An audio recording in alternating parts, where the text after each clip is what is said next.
یہ جو اکٹھا ہونا ہے یہ نبی کا انقلاب ہے، یہ پیغمبر انقلاب ہے۔ میرے محترم دوستو،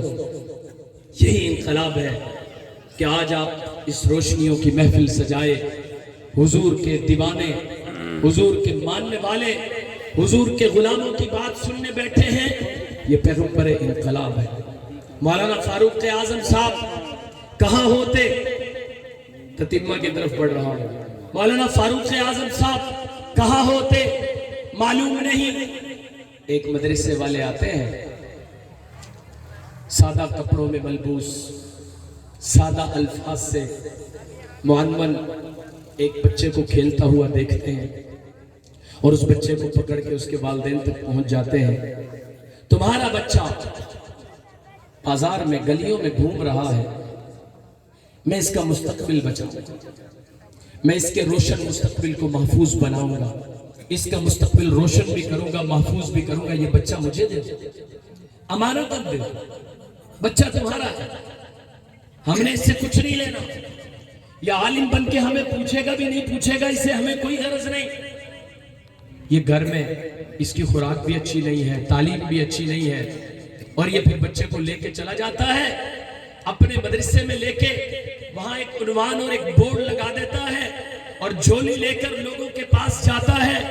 کبھی عشر پہ، کبھی زکوٰۃ پہ، کبھی گندم پہ، کبھی کھالوں میں لت پت ہوتا ہے، لوگوں کی گفت و شنید سنتا ہے، لوگوں کے حالات سنتا ہے، لوگوں کی تان و تشنیع سنتا ہے، لیکن اس بچے کی زندگی کے اوپر کوپریٹ نہیں کرتا۔ رات بھی اس کا رکھوالا، دن بھی اس کا رکھوالا، دسترخوان پہ بھی اس کا رکھوالا، تعلیم کے حوالے سے بھی رکھوالا، تربیت کے حوالے سے بھی رکھوالا، چندے کے حوالے سے بھی رکھوالا، اس کے اخراجات کے حوالے سے بھی رکھوالا، اس کی میڈیسن کے حوالے سے بھی رکھوالا، اس کی تمام رکھوالیاں کر کے لوگوں کی باتیں سن کے اس بچے کو پروان چڑھاتا ہے، اور یہ پھر بچہ تعلیم حاصل کر کے اپنے علاقے میں ایک مدرسہ قائم کرتا ہے، مدرسہ قائم کر کے لوگوں کو دعوت دیتا ہے، جلسہ کراتا ہے، تقریریں کرتا ہے، کبھی شان فاروق اعظم، کبھی شان صدیق اکبر، کبھی پیغمبر انقلاب، کبھی سیاست کے علماء، کبھی تبلیغ کی باتیں کرتا ہے، لوگ اس کی بات سنتے ہیں، اپنا بچہ اس کو امانت کے طور پہ دیتے ہیں،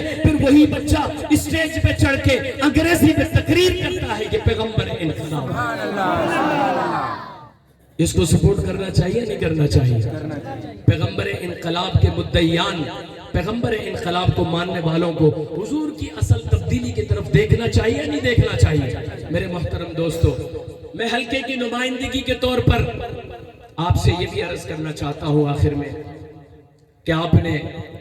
برادری ازم پر بھی ووٹ دیا، اور آپ نے مسلکی عنوانوں پر بھی نظر دیا، ووٹ دیا، آپ نے علاقائی بیسس پر بھی ووٹ دیا، آپ نے سولنگ اور نالی کے لیے بھی ووٹ دیا، آپ نے ٹرانسفارمر کے لیے بھی ووٹ دیا، آپ نے ایک پاکستان لوٹنے والی کمپنی کو کئی بار آزمایا، اور ہر بار آپ کو ناکامی کا سامنا ہوا۔ سولنگ کے لیے دیا تھا، لگا وہ بھی نہیں، بجلی کے لیے دیا تھا، ملی وہ بھی نہیں، فرش کے لیے دیا تھا، ملا وہ بھی نہیں، ٹرانسفارمر کو انکریز کرنے کے لیے دیا تھا، لگا وہ بھی نہیں، بچے کی نوکری کے لیے دیا تھا، وہ بھی آج فیکٹریوں میں دھکے کھا رہا ہے، اور تیرے نام پہ ووٹ لینے والا عیاشیاں کر رہا ہے، مزے کر رہا ہے۔ اور یہ ہم نے کس بنیاد پہ دیا؟ کاش یہ زاویہ چینج کر کے دیا ہوتا، سولنگ کے لیے نہیں، بجلی کے لیے نہیں، ٹرانسفارمر کے لیے نہیں۔ سوال کرنا چاہتا ہوں، جنہوں نے ووٹ نہیں دیا کیا وہ پاکستان سے نکال دیے؟ جنہوں نے ووٹ نہیں دیا ان کے گھر کے سامنے سے سولنگ یا سڑکیں نہیں گزرتی؟ جنہوں نے ووٹ نہیں دیا ان کے ہاتھ ٹرانسفارمر نہیں لگا ہوا، ان کے گھروں میں بجلی جگمگ نہیں کر رہی،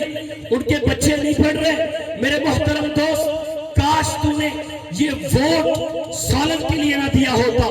بجلی کے لیے نہ دیا ہوتا، ٹرانسفارمر کے لیے نہ دیا ہوتا، کسی اور شعبے کے لیے نہ دیا ہوتا، ذاتی مفاد کے لیے نہ دیا ہوتا، بچے کی جاب کے لیے نہ دیا ہوتا۔ اگر تو ووٹ دیتا، زاویہ نظر چینج کر کے ختم نبوت کے لیے دیتا، صدیق کی صداقت کے لیے دیتا، قرآن کی عظمت کے لیے دیتا، اسلام کی بلندی کے لیے دیتا، اللہ کی قسم تیرا گھر اندھیرا ہوتا، بے شک تیرے گھر اندھیرا ہوتا، یہ مولوی، یہ ختم نبوت کا محافظ اگر تجھے بجلی فراہم نہ بھی کر سکتا کسی وجہ سے، اللہ کی قسم تیری اس دم کی وجہ سے قبر روشن ہو چکی ہو۔ سبحان اللہ۔